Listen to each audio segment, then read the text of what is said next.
କାହାକୁ କଣ କହିବୁ? ଭାଗ୍ୟ ତ ଖରାପ ନା। ଆମ ବେଳକୁ ଯଦି ସବୁ ସେତିକି ସୁବିଧା ଥାନ୍ତା ତାହେଲେ ଆମେ ହଁ ବୋଉ ହଁ ଜାଣିଛି ଆଗକୁ ତୁ କଣ କହିବୁ। ତମ ବେଳକୁ ସବୁ ସୁବିଧା ଥିଲେ ତମେ ମାନେ ମହାକାଶକୁ ପଳେଇଥାନ୍ତ। ତମ ବେଳେ କଣ ପଡିଆ ନଥିଲା ନା ରାସ୍ତା ନଥିଲା, ତମେ ପାଣି ଭିତରେ ବୁଡିକି ଯାଉଥିଲ, ରାତିରେ ଡିବା ଲଗେଇକି ପାଠ ପଢୁଥିଲ।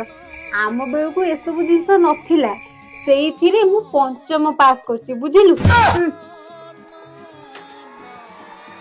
ସୋଲୋ Mata.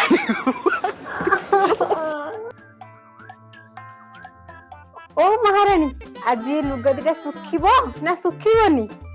ଓହୋ କାହିଁ ଗୋଟେ ଗେରେ ସଦାବେଳେ ଗୋଟେ ଯାଉଁ କଲକତାରେ ନେଇ ଶୁଖେଇ ବୋଲି କଣ ହେଇଗଲା? ହଉ ଡେରି ହେଇଗଲା। ଥରେ ମୋ ହେଇଗଲାଣି ନା।